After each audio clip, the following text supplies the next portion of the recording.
Starting recording. Oh, here we go.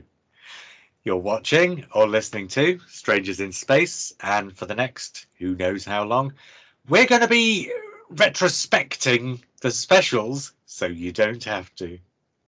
Hi, I'm JR. I'm Dylan. And I'm John. So Dylan's not had a chance to talk about the specials. You and I, John, we've reviewed all three, haven't we? We have. So here is our opportunity for John to witness me talking all over Dylan, who's supposed to be reviewing the specials. And that's how it's going to go. Excellent. Well, surprised I didn't watch them. Well, that's more fun than most commentary then. Yeah, from the things that you've said in our little private thread, I am entirely inclined to believe you when you say you didn't watch them. Or maybe not. I want to start with a fight, though. I want to bring up a fight we had, or at least Matt thought it was a fight. It wasn't. Matt thinks everything's a fight. I know, we had a conversation and Matt thought it was a fight. So Yeah. for Matt's sake, I'm calling it a fight. It was a conversation, though. But the reason why it happened was because I was predicting, no, not necessarily predicting, but suggesting something based around a presumption about the specials that turned out not to be the case.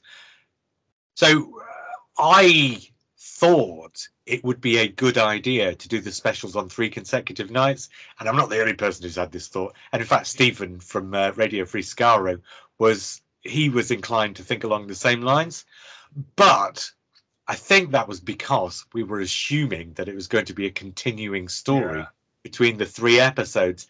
And actually, as it turned out, the 3 episodes were pretty much, apart from, things that were sort of unavoidable, pretty much distinct and stood alone basically as 3 almost entirely separate stories.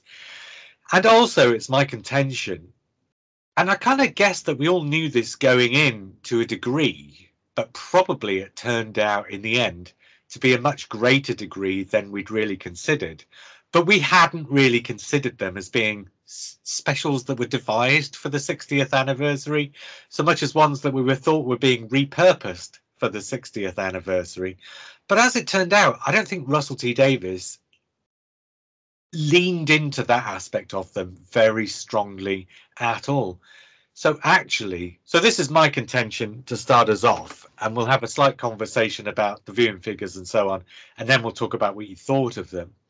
But yeah, so I think actually starting broadcasting them a couple of days after the 60th anniversary, which meant that all the sort of extraneous stuff became the anniversary stuff, and these just became 3 episodes that coincided with the anniversary but weren't actually specifically for the anniversary. I think that made to me more sense. So Dylan, this is part of the conversation we had, but what are your feelings on that aspect of it? And also, if you like, bring up the viewing figures and tell us how you think the viewing figures sort of have gone. Are they better than you expected? Worse than you expected? Would you have expected much difference if they'd been 3 consecutive nights? Would you have expected much difference if they'd have been before the anniversary rather than after it? And so on. I think, the thing that surprised me most, actually, I thought the overnights were about bang on, and that was what I was expecting. I'm actually surprised about the catch-up, if I'm perfectly honest, that it has been so high. I thought, you might add 1 million if you were lucky. Although there has been a bone of contention, hasn't there, about the BBC announcing ratings for one of them and giving them an extra 4 days and adding those numbers on as well to sort of beef up the numbers a little bit. I think that's probably more likely. Somebody's got the wrong end of the stick and saw the figures come out later than they expected to and assumed that they were for 11 days rather than 7. Yeah, quite possibly. But they've done very well. I think it's an interesting time we live in that on a Saturday night a drama can still pull that amount of viewers, and I'll be interested to see whether they can hold those figures or anything approaching them with the next series, because apparently the British public love David Tennant and Catherine Tate more than they seem to like a lot of other doctors. There's also been a hell of a lot. Oh yeah, but on that, well, sort of this, I guess this is the conversation, isn't it? On that subject, these are 3 specials. I think So, I think there's been I think they were pitched slightly wrongly to people, to fans, perhaps, should we say, or even the general audience at a certain point. I think it would have been a better sell saying it was a mini series starring David Tennant and Catherine Tate that happened to coincide with the 60th, because I think a lot of the fanticipation, as I've just decided to coin it, someone else has probably done that before, is because the anniversary hype, and I think that tripped up Russell T Davies in terms of, or tripped up fans in terms of publicity wise, expecting things they weren't going to get. I think there was a certain amount of overhyping when you could have overhyped it in a different way as just 3 really exciting episodes of Doctor Who. Yes, and probably we'll get more into this, because I think that's a conversation that's going to be part of talking about what we thought of the specials. And John, I know you're here as a witness, but you can jump in anytime you feel like. But I'm just going to talk all over you, even if you do. Yeah, it's fine. The stats, I think I saw today, was it the Giggle in particular? I think it got 1.7 million on the 16 to 34 age group. And so that's the biggest figure for a drama in that age group since Line of Duty. Oh, there you go. So it's done really well on that score. Here's the thing, though. Those 3 specials have averaged 7.2 million. Jodie Whittaker's first series, the entire series, averaged 7.96 million. So even that's a big thing that's started a long tail downwards. So yes, because but you're missing my point here, John, because you didn't wait for the point to turn up, did you? Jodie Whittaker's series started really strong because of the fanticipation for something new, something different. These Tennant and Tate specials. I mean, already there's a tail off of what is there a tail off of? There's a tail off of 0.85 of a million, nearly a million between the first and the third. So between the first and the third, already fully an eighth of the audience has disappeared. My point being, these are 3 specials. So the point of comparison for these is, say, Waters and Mars, End of Time 1 and 2. Yeah. That's the sort of point of comparison. And those got 10.5, 12.5, 11.5 million, something like that. These are way down from them. And they're also way down from Jodie Whittaker's first few episodes, which was the last. See, this is the thing. People are comparing these with the end of Jodie Whittaker's run. So Jodie Whittaker's third series, when you had 10 episodes in a row, is not going to get the same viewing figures as Jodie Whittaker's first few episodes, when people were curious and wanted to know what a new Doctor would be like. This is about 3 episodes. It's just 3 weeks. So there's a certain amount of retention beyond the initial curiosity thing. If Tennant and Tate had done 10 episodes, they wouldn't be getting sort of 6.5 million by the end. They'd be down to probably 5 million by the end. And sort of Ncuti Gatwa's first series is not going to be holding up 6-7 million. My point being, I think the way we read these figures is being skewed by all sorts of sort of preconceptions about what they mean. And I'm just using the Jodie Whittaker thing to point out there's more to this than a simple, oh, Doctor Who's viewing figures have gone up by 2 million. That's not the whole of the story by any stretch of the imagination. These are 3 specials, and viewing figures for specials are very different from viewing figures for 10 episodes in a row or whatever. Well, is it 10th episode in a row with Tennant and Tate that's been inside that top 10 of the week? That's pretty good going. You know, going back that to was yes, but you're talking back in the noughties, the 2000s. Yeah, but it's, as a point of comparison, you can take the relative chart positions as a comparison. That's the only thing I was on that. Yeah, but I don't think in this day I'm saying is we are 15 years on from then, John. Oh yeah, I don't think if you'd had 10 episodes from Tennant and Tate now, those 10 episodes would remotely have stayed inside the top 10. These no, you're not going to. We won't see, will we, John? No, it's a hypothetical. But these are the first one, the Star Beast, is 10th. The third one, the Giggle, is 10th. So, I mean, are you saying that if there'd been another 7 episodes, they would have stayed that high? Yes, because I'm a Celebrity disappears, Strictly disappears from your thing. So, relative speaking, there were only 2 shows that beat it. So they wouldn't have shown. They wouldn't have shown the last sort of 2 weekends in November and the first in December if there'd been 10 episodes, John. Yeah, but they would. It depends what's on out there against it as much as there is depends, what it is that's there at the minute. But they would have started 7 weeks earlier, and the entire run would have been against I'm a Celebrity, as Stephen Moffat found out when he had Peter Capaldi in the autumn. Yeah, or as when they did it in the summer for, it was that Tennant and Tate. Stolen Earth was the number one show of the week because it went out in the middle of June, was it, at the end? But it went out when there was no competition and it was only at 6-7 million, I think, for a rating. Which isn't the case now again, because the viewing landscape has changed significantly since 2008, hasn't it? Yeah, I think it's general point. It's healthy viewing figures is what you're looking at there. Yeah, the BBC will be. Yeah.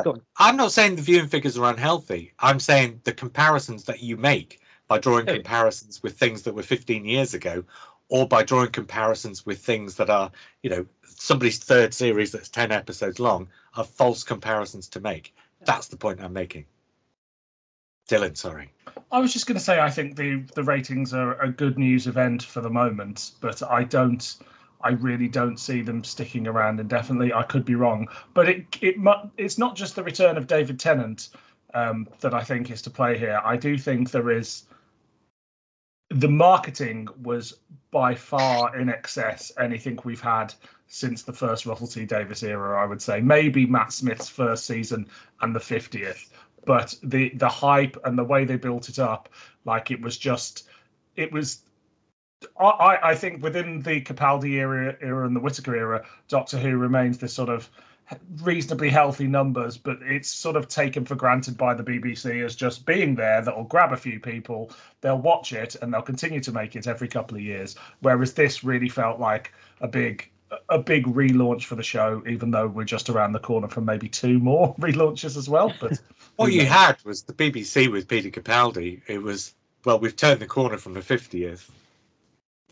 They lost interest, really, didn't they? Yeah. They didn't lose interest in the show. They lost interest in the way they promoted the show. Yeah. And then actually, when Jodie Whittaker started, there was a lot of promotion. Magazines everywhere, all these special trailers and stuff they were making. There was a lot of promotion. People forget that, how much promotion there was.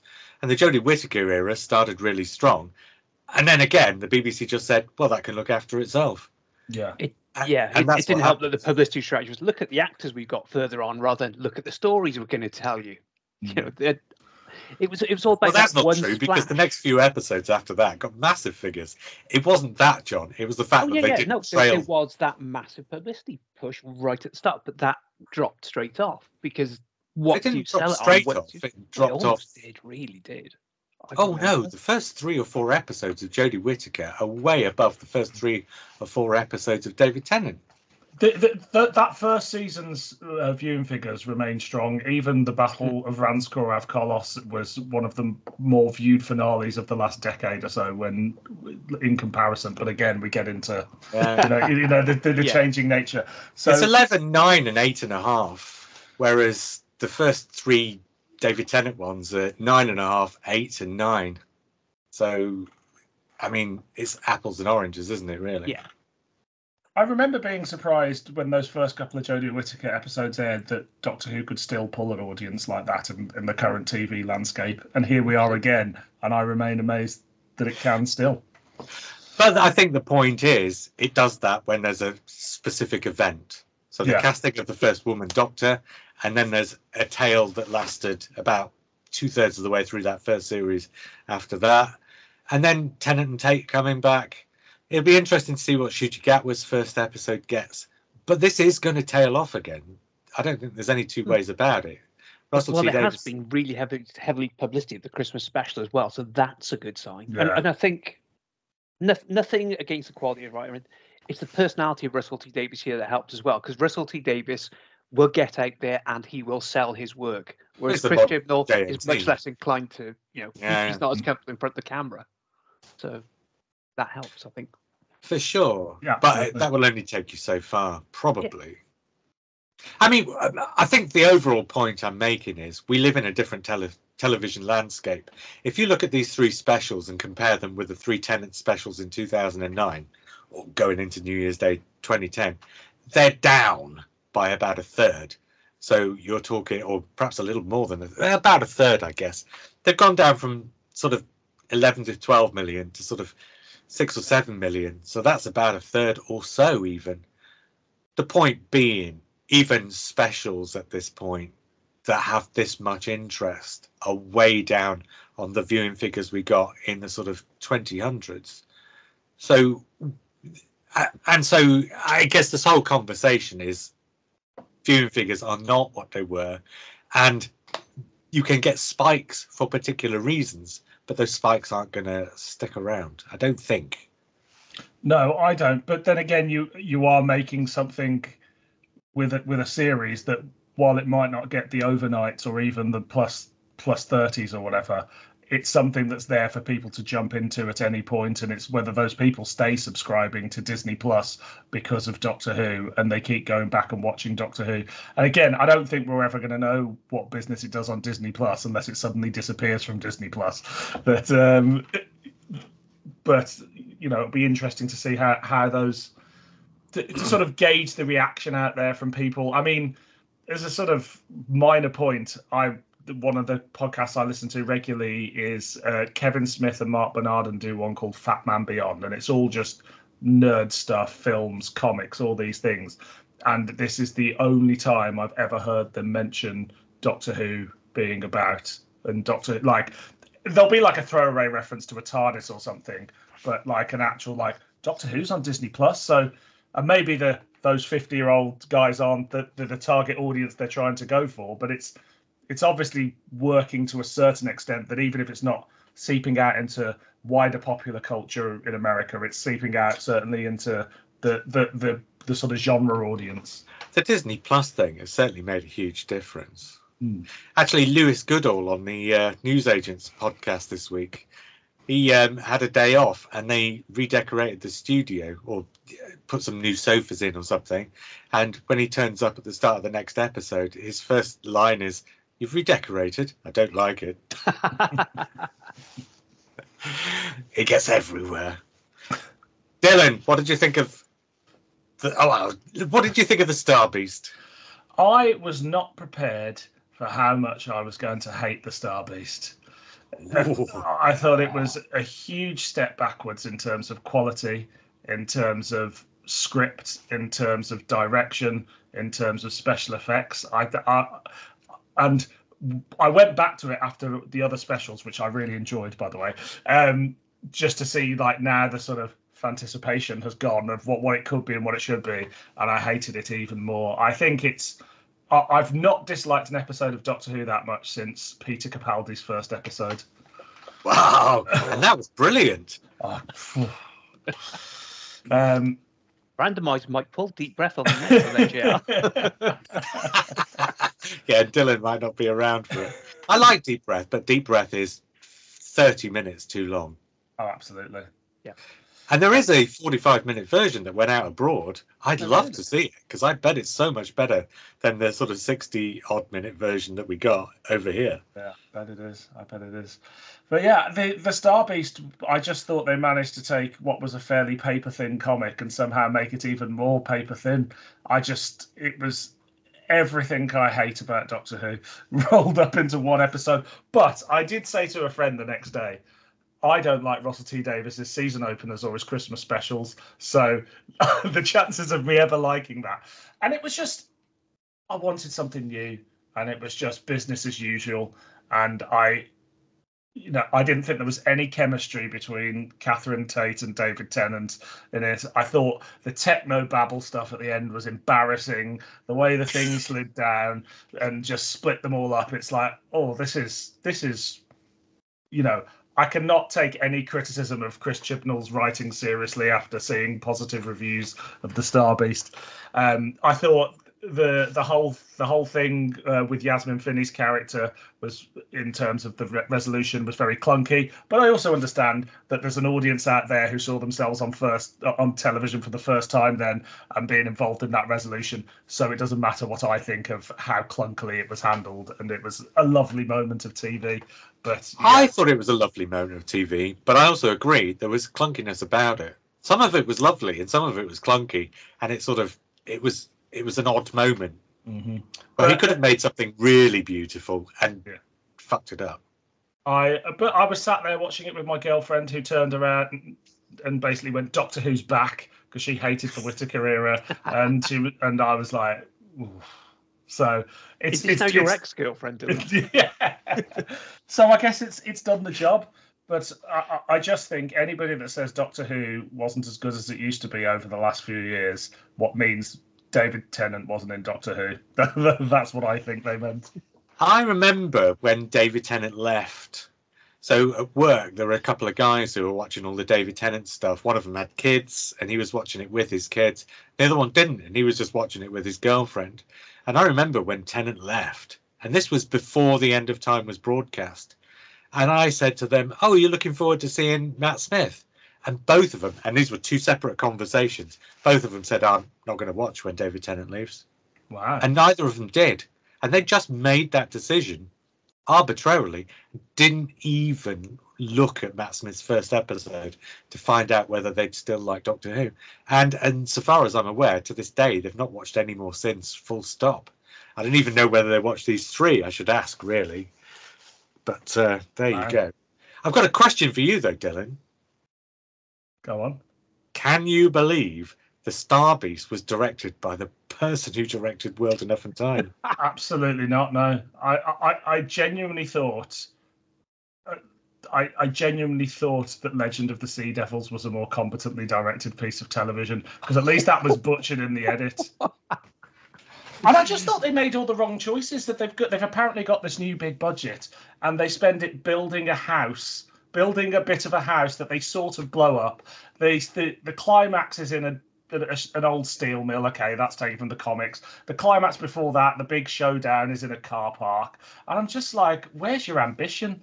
Like, it just felt like the most pedestrian episode of Doctor Who I think we've seen in a very long time. But what do I know? 9 million people watched it, so I'm just a miserable old fanboy. It was Partners in Crime, but in 2.1 instead of 1.85. Yeah. Right. Maybe I should get you to mark these. I probably should get you to mark these. Go on, give us a score out of 10 for the Star Beast. When I finished watching it, my girlfriend asked me that question, and I said 4, but I'm going 2 now. 2. Dylan. So you hated that more than Ian hated Christmas at the Holiday Inn? I'd rather watch Christmas at the Holiday Inn again. Blimey. I've been waiting for ages to share my views on this. Oh. And we can tell. And we're both, as it turns out, I'm not stepping all over you. We're both witnesses. It's a really nice therapy session. I'm enjoying it. Yeah. I bet it's going to change to a different kind of therapy now, isn't it? Because, Dylan, what did you think then of Wild Blue Yonder? Well, I had to smash my TV after that week, like in the start being Levine. So when I finally got a new TV, I really enjoyed Wild Blue Yonder, even if it was basically midnight too. Again, I thought it looked cheap. I don't know where the money's being spent, but I was quite shocked at how Underworld-esque it looked. There was a few shots in that big corridor, right? There were a couple of scenes in that big corridor where the special effect goes on to infinity. But a special effect that goes on to infinity doesn't necessarily look more expensive. Yeah. I mean, it's just, okay, you've done a corridor that goes to infinity instead of one that stops a little way behind you or whatever. It was still a corridor. The rest of it was just in some really sort of quite small spaceship sets, really, wasn't it? Yeah. Most of it. Absolutely. And you know what? But I thought it was a great episode of Doctor Who. Unfortunately, because I'd gone through the whole process of thinking, oh, it's going to be past characters, doctors, whatever. And finding out that Bernard Cribbins was in it, it immediately made me go, if Bernard Cribbins is one of the big names, whatever the secret is, and I didn't have it spoiled, whatever it is, it's not going to be something that's going to excite my fan genes, and it's just going to be an episode of Doctor Who. So I was really glad I didn't go in expecting Matt Smith to show up. Yeah, although behind the scenes there, for anybody who doesn't know what you're referring to, just before the episode came out, there was this leak or something where somebody had said, somebody who worked on subtitles or something like that had said, oh, there's only 3 cast members, named cast members or something. And so there was a lot of speculation about how those 3 cast members could be. And somebody actually told me, and 2 of them were names that I didn't necessarily recognize very well. One was clearly the guy who played Flip at the start, Gravity guy. Isaac Newton.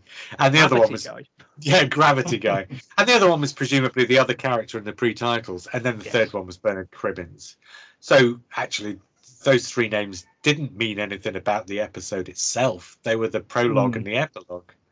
Yeah. So, but I had told you, so your expectations at that point were massaged into something entirely different from what they had been, right? Yes, they were. And I'm very glad that happened because I can understand, again, we get back to this thing of, and the fact that Russell T Davies addressed this on the official Doctor Who podcast must make him realise he made some sort of mistake in trying to sell it like that. I think there was, all he had to say in his interviews and his press for it was go in without knowing anything, but it's not a big multi-Doctor story or return of, River Song or whatever people were thinking it was. So I think that was a mistake on their part, and I think it hyped it up. But it was a great episode of Doctor Who. Like, I'll just stop before you move on, though. In our private messages, for months, I've been saying, this is not a multi-Doctor story. And everyone, mainly Matt, I guess, just kept telling me to shut up. Do you know, I need to tell you... It is a multi-Doctor story. Well, it is, but not in the way that, yeah. I mean, they all but are, not the one you were expecting. I must tell you very briefly about Matt Smith being in these specials, of which, of course, he is not.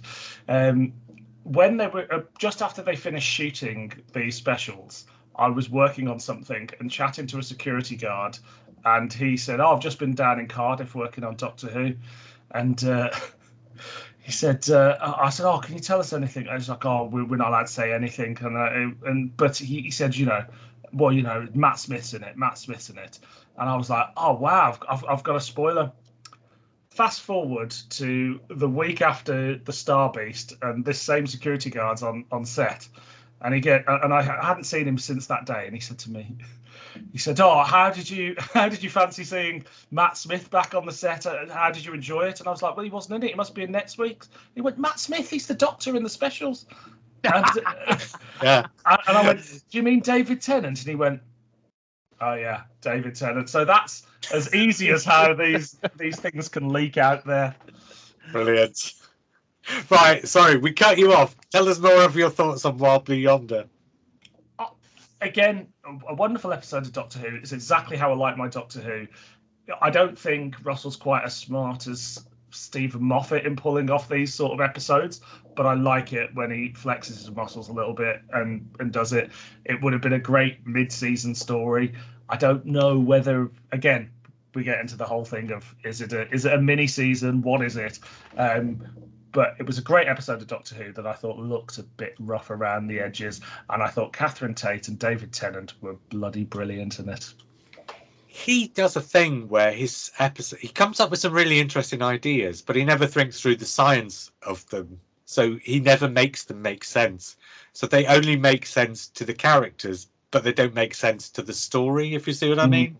And it was one of those for me. So I enjoyed it, but I think over 45 minutes, I think you wouldn't have cared as much. Over 60 minutes, it just was nagging at me by the end. I can't make this make any sense in my head.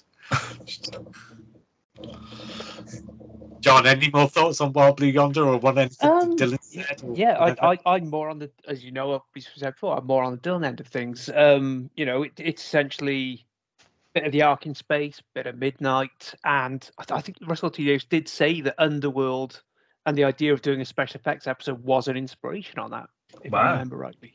And yeah, actually, the special effects were quite minimal. I remember just before, there was some suggestion came out that every single shot in the episode would be a special effects shot.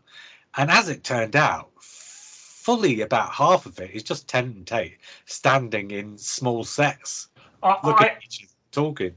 It was Phil Collinson that said it in SFX, and I think special effects was probably the wrong word, but every shot was like a challenge you know, and I can see why a director would really love to dig into this in terms of, you know, using doubles and this double and that double. And, you know, if you look at Unleashed, they have certain points where they're like, oh, and in this scene it's Catherine, and then she turns the corner and it's not Catherine. And it's so I can see why every scene in it must have been a challenge. But yeah, as you say, I don't know whether every scene was a special effect or not.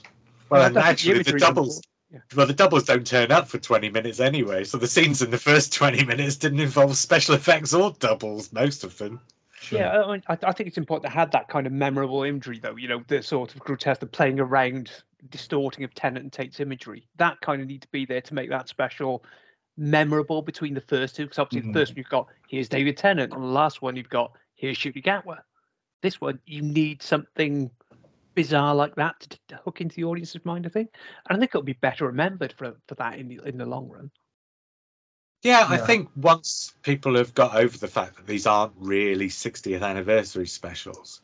So let's dig into that for a second. But once people have got over that, I think they'll probably be better remembered. But I think there's a lot of pushback at the moment because I think a lot of fans were kind of expecting a lot of nods back to things from the past. Whereas, and clearly Russell T Davies, I think it's part of the whole Russell T Davies realizing he's made a series of not huge errors, but a series of mistakes, like trying to keep the sort of the story of Wild Blue Yonder a secret has led fans to expect to see Matt Smith. Well, clearly that's not what he intended. Yeah. And again, doing these specials, they came up with the idea of doing these specials. And then they said to the BBC, can we do these specials? And then everyone went, oh, you know what? It's the 60th anniversary next year. Why don't we put them out then? And clearly at that point, Russell T Davies has put a bit in. So the first one is an adaptation of a comic strip. The third one brings back a companion from the 1980s and a villain from the 1960s. But basically, that's it. Basically, that's the sort of sum total of your nods to the past. I don't know. There's Mavic Chen reference, Legopolis. The references, but do you know what I mean, John? It's not Power of the Doctor, and it's not Day of the Doctor. It doesn't. It's not a story about Doctor Who history, whereas those two were stories about Doctor Who's history. This wasn't. But I think felt in the wrong order, didn't it? It kind of felt like the giggle, particularly with the Origins of TV bit, should have been going out on the 100th anniversary of the BBC. And, I mean, that's just Power of the Doctor is much more backward looking, much more. I did hear somebody suggest elsewhere that if they'd have started broadcasting them 2 weeks earlier, you'd have had the giggle near the anniversary, and that would have made more sense because of the three, the giggle was slightly more of an episode that felt like it was to do with the anniversary. Yeah. But I think it's pretty arbitrary. And actually, I think broadcasting them all after the anniversary, so that actually, technically, they no longer are anniversary specials, but they're the first three episodes after the anniversary. That makes the most sense to me. I also think alarm bells started to ring, certainly for me, when when they did Tales of the TARDIS and Russell T Davies. Well, that's what I was coming to. Yeah. We don't think we've done enough for the anniversary. Because we haven't done anything for the anniversary. Well, they put everything up on iPlayer. That was it, wasn't it? And but we've seen all that. Seen all that. And then Russell T Davies had this weird thing where he'd have to use the Unleashed to explain what he was doing on. I mean, I really enjoyed the Starbeast and the Giggle, and I enjoyed the other two to greater or lesser degrees. But right from the Children in Need thing, Destination Skaro, Russell T Davies is having to go into interviews afterwards and explain what he's done. That's not the sign of writing that's worked, is it? To have to go on a program and explain what you've done. So he had to explain what he'd done with Davros, and then he had to explain in Wild Blue Yonder why he'd kept it a secret and all this kind of stuff. But the Giggle, he had to explain how the bi-generation works, and then he uses that to sort of back-explain Tales from the TARDIS, why that's happened, because apparently the bi-generation affected all those other Doctors, and that's how Colin Baker and Peter Davison are still around as old men and so on. Even his explanations didn't quite spell it out. It just was, there was some really weird shit going down. Didn't Moffat have to go on air and basically explain Riversong's timeline, and didn't Chibnall have to do something similar with The Timeless Child as well? Is this just what Doctor Who showrunners do now when they have a big idea? No, I think the River Song thing was explained in the magazine because somebody in the magazine had the idea to do a timeline. Right. I don't think you need it because the River Song thing essentially is just backwards, isn't it? Mm. If you look at the River Song thing, they say we're living our lives out of order, but until the 2 supplementary ones later, actually all the episodes you get with River Song, the next one is the one before the one you've just had. So they literally go backwards for most of the first few. Yeah. So I don't think the River Song thing was as complicated as some people kind of thought it was. I'm so glad she wasn't in Wild Blue Yonder, though, because that was one of the big rumours going around, that the other 2 names were her and Susan. And thank God Carol Ann Ford wasn't in it. That was my biggest fear. I will watch The Star Beast on repeat for a day rather than watch Carol Ann Ford on British television in 2023. Just imagine if the 3 names had been Bruno Langley, Noel Clarke, and John Barrowman. A. Christopher Eccleston. A. Phil Collinson. That would have been a very different episode. Right. Dylan, what did you think of the giggle? Oh, no. Give us a score for Wild Blue Yonder before we move on. I'm giving it a 10 because I love the story. I had a great time watching it. I can't mark it down for perceived bad special effects because I am a Doctor Who fan. Good man. I tell you what, then, before we move on, give me a score for Midnight. I'd give Midnight an 8. So this is 25% better than Midnight. Yeah, because it really gave our 2 leads something to do, like just the 2 of them. I like just the 4 of them together, and I think I do like Midnight, but it's a little bit stagey. Yeah. Right, the giggle then.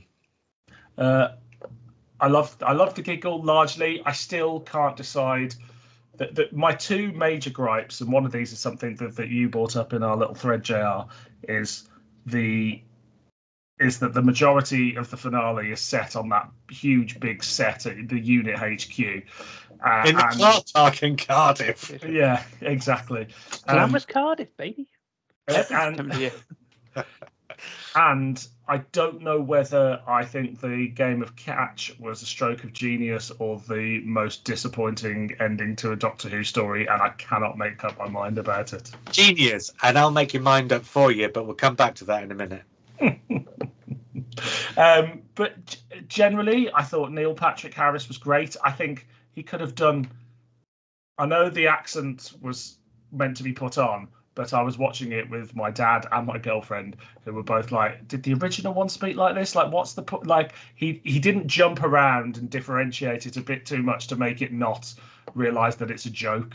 Right? Like, at certain points, he just sounded like someone doing a shit accent. And it was Russell T Davies deliberately leaning to the fact that the toy maker is a racist. But I don't really know why you'd lean into that to such a degree. You can make your point and move on. I thought he just laboured the point too much, especially as the toy maker is such a sort of enormous celestial being. Why would he be a racist? I mean, enormous celestial being. It is the degree original. You can read it. That's what I mean. He laboured the point too much. He should have made the point and moved on, but I thought he laboured it too much. Yeah. That's a very tiny criticism of a great episode, really. Yeah. Again, I think this was probably the best looking one of the episodes, although the whole puppet thing I think looked a little shoddy. Because they were actual puppets and they cut the strings off. Yeah. Which I think was a nice idea, but then I don't think it actually works because actual puppets who were animated without strings wouldn't move like puppets do when they're being manipulated by strings. And so once you took the strings off, they just looked a bit stupid. Yeah. No, there was that. Kate Lethbridge-Stewart. Now, Kate is someone who I really had issues with as just the most bland performer, like one of the most bland characters in Doctor Who, up until Flux, where she started getting a little bit more. And Does this include Downtime? No, it doesn't include downtime, but you leave Beverly Cressman out of it. But suddenly I found Gemma Redgrave was giving, I'm not going to say it's a great performance, but suddenly like there was more to it than there had been for a long time. And I don't know why that, maybe it's the fact she had a bit more to get her teeth into in terms of, having that moment where she takes the thing off her arm and starts, berating everybody. But I was like, oh, Gemma Redgrave is trying to do some acting for the first time in the last decade. Or it's about the level of cheese that you kind of have in Russell T Davies stories, and so everybody's sort of lifting their performance to something slightly campier. Yeah, I suppose maybe there is, and it was very camp. I thought the Spice Girls number was great. I also wonder if you're like, do you know what? Before you move on, so hold that thought. But on the Spice Girls bit, this was the thing that irritated me slightly. Neil Patrick Harris. If you're miming to a song, then everybody in the industry knows that you have to actually sing it. And then you take off your live vocal and use only the original vocal, because that's the only way to get the breathing right for, the amount of breath that you're expelling as you're singing the words. And Neil Patrick Harris mimes without actually singing. So you can see that his breathing's all wrong and he's not actually singing it. And I think, clearly the character is miming to the song, but I think that sequence would have worked just that little bit better if they'd have been miming it properly. I thought that would have really sold that scene. I mean, it was just, obviously it was amping up what had been. I mean, the whole thing felt all three specials felt a little bit like Russell T Davies's greatest hits album rather than or a remix album or something, rather than anything particularly groundbreaking and new. But I also, part of me was like, is Spice Up, like, you're still, you're trying to get a new Disney Plus audience. Is Spice Up your life the sort of thing that you choose, or do you choose something a bit newer and a bit more modern that, I don't know, the kids relate to? That's the question. Because there's less of a cultural centre on that point than there used to be. Do you know what I said, though, a few minutes ago? No, but you know what I said a few minutes ago about Russell T Davies labouring the racist aspect. So Spice Up Your Life includes the lyric, and I think it's in the episode, but somebody's talking over it. It was deliberately. No, there's a yellow man in Chinatown. Yes. Yellow man in Timbuktu. Timbuktu, that's right. Yellow man. It's even bad racism. Wow. Yeah, so it is another comment on the racist aspect of the original story. Oh, right, I see. So instead of sneaking the N word in, he snuck the Y word in instead. Okay, interesting. I mean, there is a whole debate which has been had many times about whether the Celestial Toymaker is actually a racist character, but let's not have that now. Don't read Jim Curry Smith's Substack. That's really. I'm trying to think. I enjoyed seeing Ncuti Gatwa. I think I'm feeling positive about the future. I'm not sure the bi regeneration was spoilt for me. It did leak, and I think we all here read it, and I have to say, it sounded a lot worse on paper, which is always the way with these things, than it did in real life. I was sort of imagining some weird sort of Evil Dead scenario where you've got these two conjoined doctors, and I thought, oh God, this is going to be terrible. But it was camp and silly, just like you'd expect it to be in a Russell T Davies episode. Exactly. And the bit with the two TARDISes as well, I saw complaints about that, but I thought that was terrific. I thought that was great. That was the scene that had leaked. That leaked while they were shooting that one. The mallet, yeah, the mallet. And yeah, I mean, I'm very excited to see what happens with Ncuti Gatwa next. But I am entering them with a little bit of and a lack of anticipation for anything particularly brand new, which is unfortunate. Which is what I was hoping for from this new era. I have a fear it's just going to be a campier version of Tennant, really. Yeah. Complete with catchphrases and all this kind of stuff. Even snuck in a "I'm sorry, I'm so sorry" from Gatwa during his first 15 minutes. Yeah, says that to his other self in the form of David Tennant. I think to mention, I did like the way he did the what bit. They split that across 3 characters. That was really beautiful. But it was still there. It's like, Russell, let these things go. My brother did message me straight after the episode though, and just said we were expecting a brand new page 1 reboot, and within 2 minutes the new Doctor's talking about Mavic Chen, which I thought was. I think the reboot starts with the next episode, and I hope it does, and it'll be a soft reboot like Christopher Eccleston. So it'll be we don't mention the past too much, and when we do it in fairly ambiguous terms so that fans will know what we're talking about, but nobody else will be that bothered. And actually, fans worry about these things. You know, when Stephen Moffat did Mondasian Cybermen in World Enough and Time, the Doctor just says they're Cybermen from Mondas. And anybody who's watching who has no idea what Cybermen from Mondas are just looks at the Cybermen and says, oh, they look a bit different. They're from a different planet. That makes sense. And so the references... It's a technobabble. Yeah, exactly. All that technobabble at the end of Starbeast was far more egregious than this. Absolutely. And, you know, I always go back to the example of, so what are you telling me, that a viewing public couldn't understand what was going on in Genesis of the Daleks because they'd seen lots of stories with the Daleks and never seen their creator before?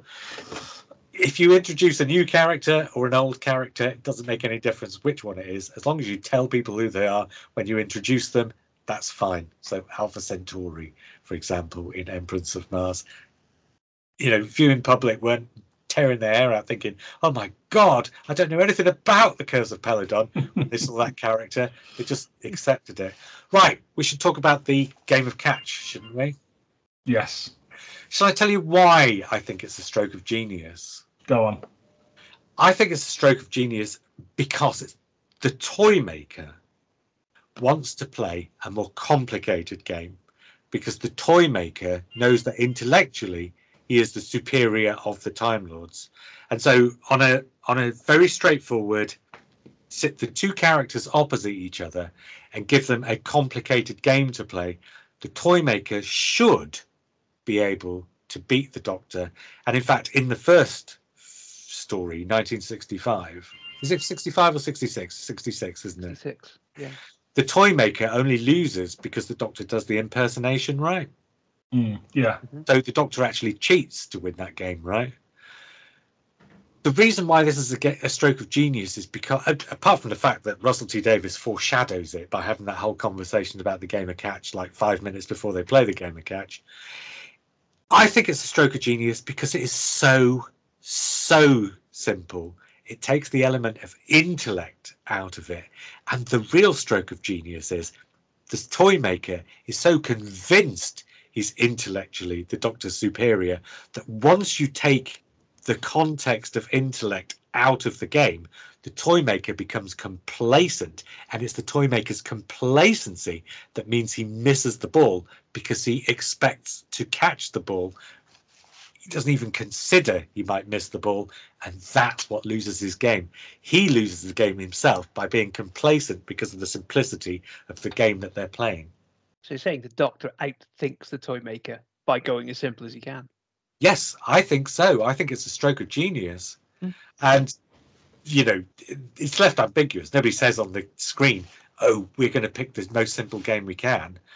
But that's clearly the inference when they choose that game of catch, is that the Doctors have worked out that the only way to beat the toy maker is by taking away all the things that make the toy maker who he is. So all the complications, the sort of intellectual complications and the sort of random complications. Game of catch is literally just throwing a ball to and fro.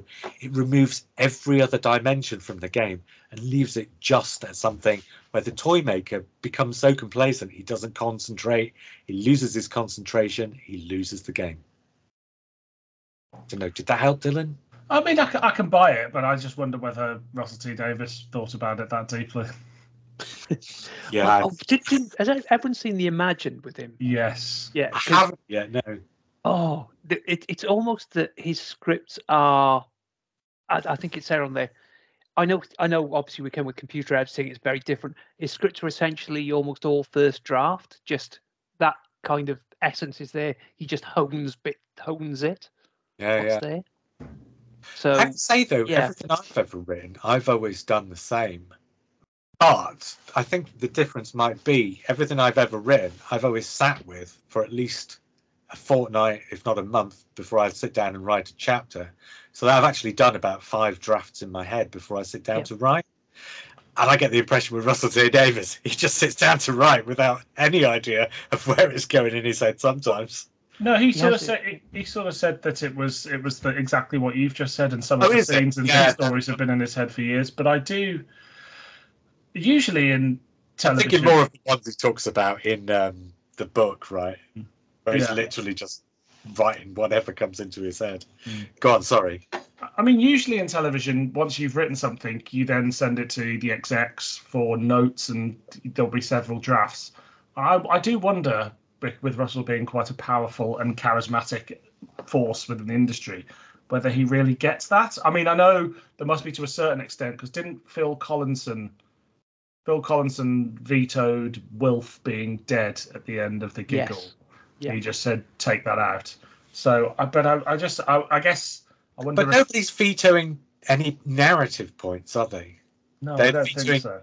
details like Wilf being dead or alive, but nobody's vetoing story points or saying, right, Russell, this is a great story, but why does this happen?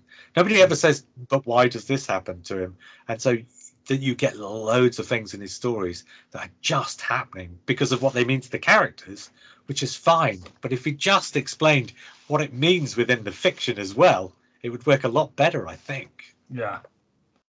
I do worry that this move towards fantasy, to a certain extent, just gives Russell more free rein to come up with a series of very loose internal logic in order to sort of, reach the Deus Ex Machina of the week.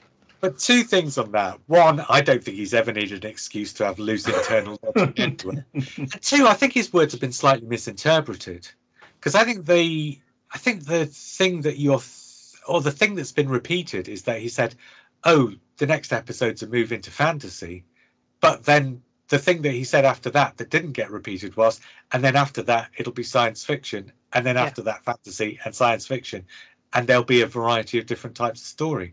But I think somebody just took the quote, oh, we're moving into fantasy, and put that out as if the entire series was moving full-time into fantasy. But he does talk about, it's gods and monsters and things like that in that respect. And even if you look at that cover for the Church on Ruby Road novelization, and all of a sudden it looks like a Discworld novel, and if you're starting to reach out to a new audience with the Christmas special, which by all accounts looks like a fantasy story, to then not do more fantasy to a new audience would seem a little bit odd. They got in it for goblins and musical numbers, and all of a sudden it's Tennant.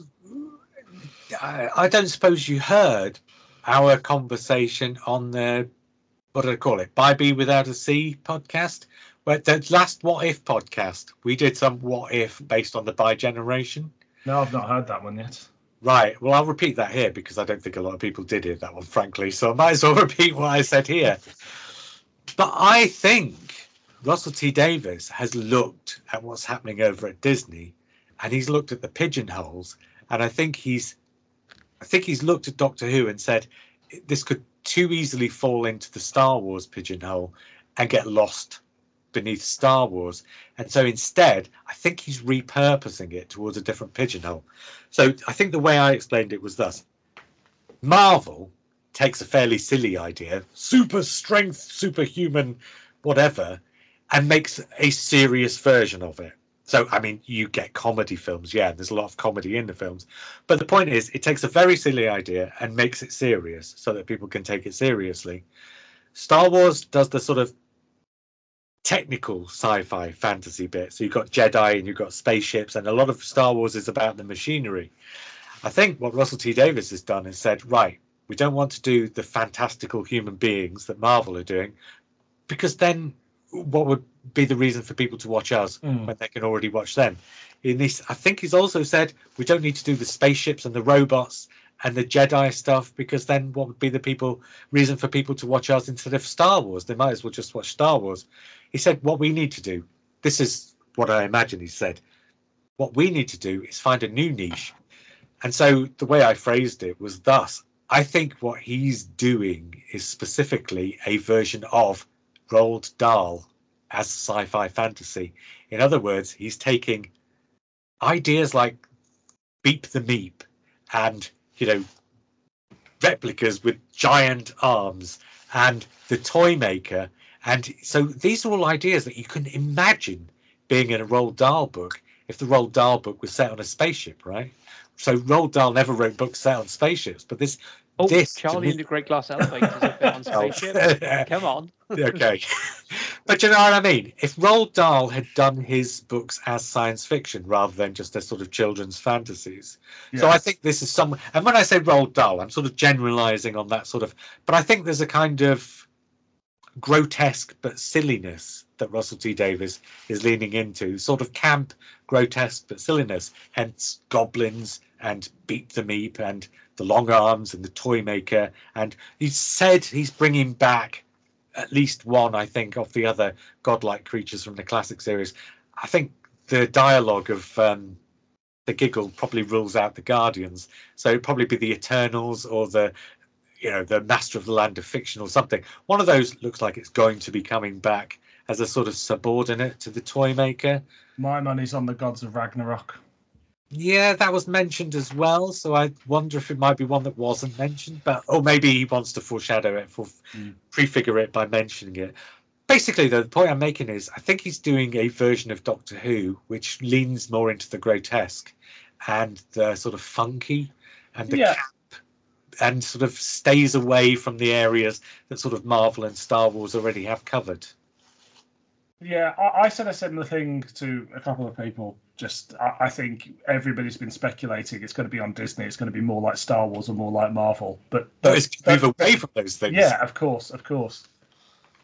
So yeah, get rid of fewer stories on spaceships and more stories with giant slugs, and piano playing villains with giant orange hair or whatever. More of that kind of stuff, less spaceships and ghosts and zombies and stuff. So yeah, that's how I see it anyway. Yeah, I think you're right. Right, is there anything? Oh, you didn't give a score actually to the Giggle. I should get you to give a score to the Giggle. 8. Fair enough. Right, those scores are not going in our master chart because you weren't on the episode, so I don't think that's fair. Rough. Just transpose our scores to this episode. This is a whole new one. Oh, maybe I should. I haven't got it in front of me and I can't be bothered to look it up. Anything more that either of you two wants to bring up? Is there anything that we should have talked about and haven't really? I mean, do you want to talk more about the... Well, I tell you something we've not mentioned really is the fact that there's a David Tennant left hanging around. How do you feel about that? A lot of people have been very put out about that. I don't know, when I say a lot of noisy people, so probably very few people, but you know what I mean? Yeah, I mean, it's just another David Tennant hanging around at this point, and I think safeguarding that character to be any age it can be to bring back, because it sounds like I don't think for a moment that they're planning on bringing that character back any time in the next 2 or 3 years, but it's inevitable that he will come back. And if the ratings go off a cliff again, you just have to get him out of retirement every 3 or 4 years, and everybody tunes back in because David Tennant is the Doctor. The one I'm sure I told you this off the record, but for the record, the one suggestion I've heard, because lots of people are saying, "Oh, you've just kept Tennant hanging around so you can bring him back when the ratings fall or when Shoot Your Gatwa proves to be rubbish or something." And I'm like, no, they're already knees deep into recording Shoot Your Gatwa's second series. David Tennant is not turning up to replace Shoot Your Gatwa. But the one suggestion I heard that sounded vaguely plausible is Shoot Your Gatwa was going to do 2 series, then take a year off to do some theatre or something. Maybe they could do a series with Tennant to fill in the gap before Shoot Your Gatwa comes back for his third. Now, that's a slightly odd thing, and I don't suspect that is the plan, but that's the most plausible suggestion I've heard. Yeah. I think the other thing is, I think JR covered this in our Russell T Davies podcast. Russell T Davies has a habit of a shock death late on for a twist. And the twist here is everybody lives. Yeah. It's that he gives that Doctor a happy ending. It's as close as you can get to what would the end of Doctor Who look like. Well, also, yeah. Go on. Well, I was just going to say, but also that's exactly the same surprise he pulled at the end of Journey's End, where he gave Rose a happy ending. So this is the thing. He gave Donna a sad ending. Oh, he did, but the point being, Rose's story ended with Rose having an extremely unhappy ending. Donna's story ended with Donna having an extremely unhappy ending. Then Rose surprisingly came back to get a happy ending. And that's where we left Rose, and Russell T Davies has never gone back to the character of Rose. So he gave her a bad ending, brought her back for a little mini-series and gave her a happy ending, and that's where he's left her. And he's done exactly the same thing with Donna. So people are expecting Donna and the 10th Doctor, the 14th Doctor, whatever you want to call him, to come back. I don't think so. I think this is Russell T Davies giving them a little neat, happy, tiny, tied-up bow, just the same as he did with Rose in Journey's End. And that's it. This is the end of the story. I mean, what story is there left to tell? He's done the unhappy ending. Now he's done the happy ending. What's he going to do? The moderately unhappy ending? Again, this is why, as I said, this is why Rose hasn't come back, because her story is told. It's why I don't think we're seeing River Song again. Her story has been told, complete and full. What more is there to go to with that? I don't think there's anything more to be done with that at the minute. Have you not heard those 6 series from Big Finish? Yes, that's my point. I mean, you know what though? I said this as well, and I'll throw this in just briefly. The River Song story, the one episode that he did come back, The Husbands of River Song, which is a brilliant episode, but that was supposed to be Stephen Moffat's parting shot, and it was supposed. And I think, and I didn't phrase it quite like this, so I will now. I think, because Peter Capaldi would have presumably just been a 2-series Doctor if Moffat had left at that point. I think Moffat deliberately leaves without giving him a regeneration scene, but giving him 24 years on that planet with that character at the end of that story, so that even though Capaldi only got to do 2 series, it felt like he'd done more because he had this great big long tail off at the end. And then I think Moffat left it open for the next showrunner to come in with the next Doctor already in situ, like the Eccleston Doctor was, so you never got to see the regeneration between the two. And that was a clean break point. And then Moffat got called back in and did the 3rd series with Capaldi, and it all went the other way. But I think that was supposed to be Stephen Moffat rounding off in much the same way as Russell T Davies does here. So, yeah. And then we could have had a mini-sode for the 60th anniversary of Peter Capaldi turning into Tilda Swinton or whoever it was that was supposed to be replacing him. Peter Capaldi's never working for the BBC ever again. Mm. And on that note, and on that bombshell. But what about Disney? That we allude to in By B Without C, the episode of What If that we did a couple of weeks ago. But it is the BBC as well, though, isn't it? I think that's the point. Maybe though, Bad Wolf and Disney, who knows? But no, I think we would have. At least it sounds like Christopher Eccleston's forgiven everybody. See, that's it. He's mellowed over the years, hasn't he? Of the last 5 Doctors, Eccleston and Capaldi, I think, are both in situations where, the next time they make Doctor Who, they're just never going to make any Doctor Who. I mean, audio is one thing. They're never going to do Doctor Who for the BBC ever again, either of them, I don't think. No, I don't think so. I think, I think if there was a time that Eccleston was going to do it, it probably would have been about now had this crew of people not come in and retaken over the show, because it felt like he'd really warmed to the character and sort of got over it. Or the 50th, if things had gone a different way. Yeah. Things didn't go the way they perhaps could or should have at the 50th, and everything got messed up in that respect. Right, we've been talking for way longer than we really should, but way shorter than we possibly could. Is there anything more either of you does want to bring up, or shall we knock it on the head? Do we want to just, I mean, this episode is going out like 2 days before the Christmas special, and anybody watching or listening to this is probably going to be doing so after the Christmas special, but we ought to at least just spend a couple of minutes talking through our expectations, I suppose. Did either of you to listen to the song, for example? What did you think of the song? I listened to the first minute, and I deliberately put my phone to my ear so I wouldn't spoil for myself what was going on screen. So I saw a tiny bit of crawling around, and that was it. I didn't really see much. I wasn't vastly impressed. I mean, I thought it was, in terms of where it falls in the episode, and I'm assuming it'll probably be in like the first sort of 10 minutes of the episode or something like that. It's probably fine. Releasing it as a sort of single for Christmas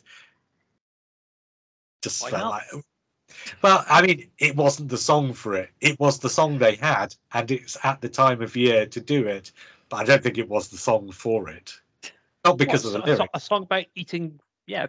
No, And not that. because of It's the a lyrics. musical song. It's quite. It's quite. I thought it was fine. You know. Yeah. Yeah. Yeah, Um, fair enough. What I would say is that I'm kind of glad that the 60th is over in a weird way, and actually, so I've got zero expectations going in of River Song or the Kralls or whatever, and it is just like, oh, it's a new episode of Doctor Who that I will either like or not like or think is all right, and I'm quite happy for Doctor Who just to be that again without any fanticipation. Oh God, though, you've really pissed me off now, because now I'm fanticipating Kralls, and I've been hoping they'll come back for years, and they're not going to, are they? I'm going to be You never really know. upset about it. Love the Krall. Oh yeah. I'm looking forward to it. I mean, it does look. Ncuti does look a very different kind of Doctor compared to the others, which I'm really looking forward to see how they play that. I mean, the shot they're really going on is the one in the nightclub. Yeah. Where have we seen that before? We haven't. He's been looking out of place before. This guy is really comfortable in his own skin in that nightclub. I really Haven't like you that seen idea. the nightclub in? Doesn't he meet Ben and Polly in a nightclub? Yeah, but he's not dancing with his, No. in a vest. Do you know when the episode finished and that started? I thought it was a BBC ident for a second until I was like, oh no, this is Doctor Who. I was going to say, you didn't say the outtakes on the War Machines then, Dylan. No, yeah. Oh my lord. He's a right raver. Totally. Giving it some. But you know what I mean? That was 1966 anyway. Was it 66 or 65? 66, wasn't 66. it? Yeah. This is the 2023 equivalent of 1966. So, Yeah. I mean, there are people getting in a bit of a tizzy about the fact that he's a very modern Doctor. But I mean, if Twitter and that had existed in 1970, wouldn't it have been the same thing said about a guy in a frilly shirt and a velvet jacket driving around in a car? I mean, driving around in a car in Doctor Who, that if Twitter had existed in 1970, people would have lost it over that, wouldn't they? Yeah, he's on Earth. He doesn't travel in time and space anymore. What has happened to the magic of Doctor Who? Exactly. But just the idea of him driving a car instead of a time and space machine, I think people would have gone utterly bonkers. Absolutely. And of course, 1970 was, they actually had songs from bands rather than stock music songs in Doctor Who in 1970, didn't they? King Crimson or someone? Fleetwood Mac in Spain. That's right, yeah. King Crimson is it the Sea Devils? Oh, I can't remember. It's in the Sea Devils. Something, isn't it? Yeah. There's contemporary music there. That's the first time, yeah. And there's several Pertwee episodes that do it. I mean, Russell T Davies just stole it all from the 70s, didn't he, really? As the case has been made in the Black Archive on Rose. I don't know if people understand why I've put the background up behind me, and I've no idea because you love the Vogans. I don't know how Skype has configured my screen, but on this picture, whether you can see it or not, there are 2 Kralls. I can only see 2 Cybermen, unfortunately. I can see the Vogan. Ah. How many Cybermen can you see? Oh, 3. Yeah. Is this like Nymon here? Come on, 3 Cybermen there, and just over there, there's 2 Kralls. Excellent. Right. On that note, until we do this again, and we'll be back in a couple of days. Well, whoever I can get will be back in a couple of days to talk about the Christmas special. I was JR. I was Dylan. And I was John. And we will speak again soon.